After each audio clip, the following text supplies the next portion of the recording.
his hands and bolted down his pitiful supper. The moment he had finished, Aunt Petunia whisked away his plate. "Upstairs! Hurry!"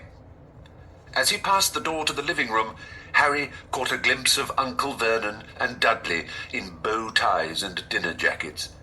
He had only just reached the upstairs landing when the doorbell rang,